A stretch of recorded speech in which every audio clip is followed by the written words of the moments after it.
साला शेखर, हम तुम्हारा केस पूरी तरह स्टडी किया हूँ। सारा सबूत तुम्हारे खिलाफ है। जमानतवा मिलना भी बहुत मुश्किल लग रहा है। जैसे मधु बिटिया ने बताया, एजेंटवा के बयान पे हम केस तो लड़ सकते हैं, लेकिन देखो, नाराज मत हो ना, लेकिन हम कब तक ये फाइट करेंगे? हमको कोई अंदाजा नहीं कि कितने साल की सजा होगी। अरे सुनो, वो वारंगल के आरईसी के लौंडे का केस कितने साल से चल रहा है? पिछले 4 साल से सर। सुना, जब भी जाओ तो तारीख पे तारीख, तारीख पे तारीख। वो कोर्ट ऐसा ही चलता है। अगर तुम चाहते हो कि केस जल्दी निपट जाए तो बिटवा, तुम अपना गुनाह कबूल करो। ये क्या बात कर रहे हैं सर? जब मैंने कोई जुर्म किया ही नहीं तो मैं क्या कबूल करूं? तो टेंशन काहे ले रहे हो? तुमने कुछ नहीं किया, हम वही तो कह रहे हैं। उन्होंने तुमसे एक बंदूक बरामद किया, लेकिन तुमने उन पर गोली नहीं चलाई। उल्टा उन्होंने तुम पर धावा किया है कि नहीं? हाँ। वही तो, हम केस समझ चुके हैं भाई। सर, हमने अपनी और अपने घरवाली की जान की फिक्र करते हुए उन्हें पनाह दी। सर जी, हमरा इस पिस्तौल से या किसी भी चीज से कोई लेना देना नहीं है, ऐसा बोल दो।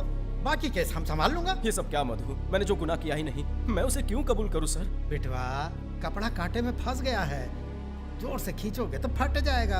उसे बड़ी नजाकत के साथ खींचना पड़ेगा। कैसे भी करके हमको इस केस को बड़े इमोशनल टच के साथ सजा कम करवानी पड़ेगी। तुमको 3 महीने, 6 महीने या फिर ज्यादा से ज्यादा 1 साल की सजा होगी। और आतंकवादी घोषित हो गए तो 8 साल, कम से कम 8 साल। कानून बहुत सख्त हो गया है बिटिया। मधु, अगर मैंने कबूल कर लिया तो लोग क्या? शेखर, हमें लोगों की परवाह नहीं करनी चाहिए। हमें हमारी जिंदगी प्यारी है। तुमने ये शादी के पहले भी कहा था, याद है ना, कि तुम दुबई जाकर 1 साल तक कोई भी काम करोगे, फिर सेटल होने के बाद ही तुम मुझसे शादी करोगे। अब मैं सोचूंगी कि तुम दुबई चले गए, वहां तुमसे मिलना मुश्किल होता। यहाँ कम से कम तुम्हें मिल तो पाऊंगी।